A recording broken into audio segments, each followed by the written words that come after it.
वहीं कोटा में गड़ेपान गांव के सरकारी स्कूल के बच्चों के गैस की चपेट में आने से तबीयत बिगड़ने मामले की गुत्थी जांच में उलझ चुकी है।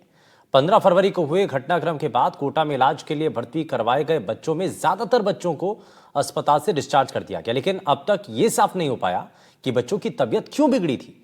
इस मामले पर पूर्व मंत्री भरत सिंह ने फैक्ट्री प्रशासन पर अब गंभीर आरोप लगाए हैं।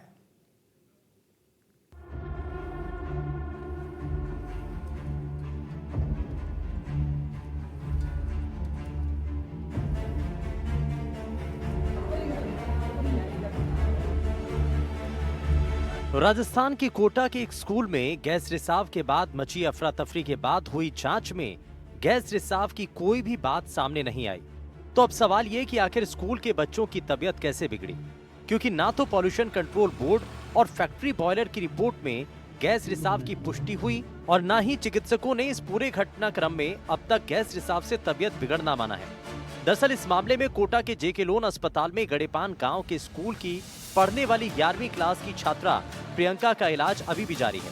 15 फरवरी को स्कूल में गैस रिसाव के चलते अचानक दर्जन भर लड़कियों की तबीयत बिगड़ गई थी। उनमें से ज्यादातर को तबीयत बिगड़ने के बाद अस्पताल से डिस्चार्ज कर दिया गया, लेकिन प्रियंका अभी भी पूरी तरीके से स्वस्थ नहीं होने के चलते अस्पताल में है।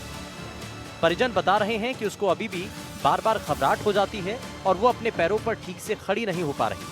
घटनाक्रम जब हुआ था तो करीब 15 से 20 बच्चों को सांस लेने में तकलीफ, आंखों में जलन और उल्टियां हुई। कुछ छात्राएं बेहोश हो गईं, तब उनको इलाज के लिए कोटा भेजा गया। उनमें से ज्यादातर को अस्पताल से छुट्टी मिली, लेकिन प्रियंका की तबीयत में सुधार नहीं हुआ। बच्चों की तो प्रेयर चल रही थी, तो प्रेयर कर रहे थे। उसके बाद 1-2 बच्चों की तबीयत खराब हुई। टीचर ने सोचा चक्कर आ रहे हैं इसे, उनकी आँखें जलने लगी। फिर हमने ज़्यादा गौर नहीं करा, फिर 4 बच्चों की तबीयत खराब हुई, फिर उनके फ़ोटो खींचे गए, उनको सीएचसीएल में भेजा गया, फिर उसको डिस्पेंसरी भी भेजा गया इलाज के लिए। उसके बाद से छुट्टी हुई, वैसे गेट के बाहर नहीं निकल पाए, उसके बाद हम बेहोश हो गए, एकदम से चक्कर आ गए। अभी ठीक है, लेकिन चलने में चलते हैं, जान घबराती है, चक्कर आते हैं और पैर में दर्द होते हैं। नहीं, पैर दर्द होते हैं बहुत भयंकर और घबराहट होती है, उचकारे आते हैं। सर इनका पैर नहीं जल रहे और चलने में दिक्कत आती है और घबराहट होती है, घबराहट होकर उचकारा आते हैं। उनका पता थोड़ी, उन्होंने गैस पेट में स्कूल आई थी, तो पढ़ने स्कूल आई थी और वहाँ से इनको 10:30 बजे घबराहट होने लगी, तो उसको पता नहीं। 15 फरवरी को जैसे ही स्कूली छात्रों की तबीयत बिगड़ने का मामला सामने आया तो प्रशासन भी अलर्ट हुआ।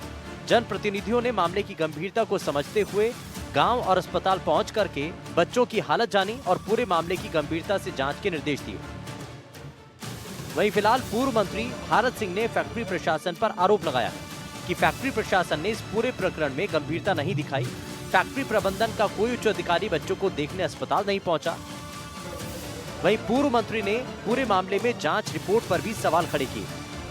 और जो मेरे को था कि इतना कुछ गंभीर नहीं है, उससे कहीं गंभीर मैंने इस पूरे प्रकरण को पाया, क्योंकि वो बच्चों के चेहरे जिस प्रकार के थे वो रिकवर तो कर रहे थे, और इन्होंने वो 15-16 जो बच्चे थे, प्रशासन ने कि ये एक साथ नहीं रहे, इनको पूरे हॉस्पिटल में एक वार्ड में एक साथ रखकर ध्यान रखने के बजाय इन्होंने अलग अलग जगह रखा।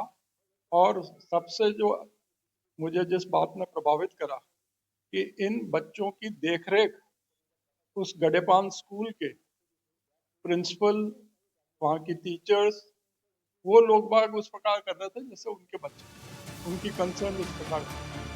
स्कूली बच्चों का गैस की चपेट में आने से तबीयत बिगड़ने मामले के बाद क्षेत्र के किसानों ने एक बार फिर फसलों को होने वाले नुकसान को लेकर आवाज बुलंद की। क्षेत्र के किसान सरकार से गुहार लगा रहे हैं कि कैसे उनकी फसलों में होने वाले नुकसान से उनको राहत दिलाई जाए।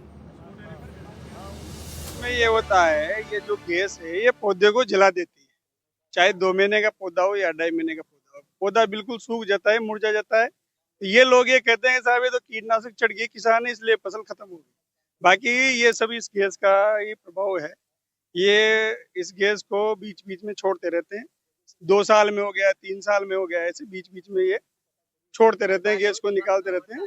और हर बार जो है यही रिजल्ट आता है कि किसान जो है बर्बाद हो रहा है। आसपास के जितने भी किसान हैं वो सब बर्बादी के कारण, इस फैक्ट्री के कारण बर्बाद हो रहे हैं। इस पूरे प्रकरण की गुत्थी अब जांच पर आकर के अटक गई है और जो शुरुआती जांच आई है उसके मुताबिक प्रशासन ने, पॉल्यूशन कंट्रोल बोर्ड ने और जो बॉयलर फैक्ट्री का जो विभाग है उसकी ओर से जो जांच आई है उसने गैस रिसाव इस पूरे प्रकरण में नहीं माना है। लेकिन क्षेत्र के किसान लगातार इस बात पर जोर डाल रहे हैं कि इससे पहले भी कई बार फसलों को नुकसान हुआ है। हालांकि जनप्रतिनिधियों की ओर से लगातार जांच रिपोर्ट गंभीरता के साथ करने और घटना के हर पहलू की जांच रिपोर्ट सरकार तक भेजने की बात कही जा रही है। लेकिन अब इस पूरे मामले में जांच में क्या निकल करके आता है, जो माइक्रो लेवल पर जांच की जा रही है और जो चिकित्सा विभाग ने फोरेंसिक जांच भेजी है उसमें क्या निकल करके आता है, इस जांच के आने के बाद ही स्थिति स्पष्ट होगी। लेकिन इसी बीच पूर्व मंत्री ने जो सवाल खड़े किए गए हैं, क्या उन पर भी सरकार गौर करेगी, ये भी देखने वाली बात होगी। कोटा से सहयोगी हेमंत जोशी के साथ शाकिर अली, एनडीटीवी।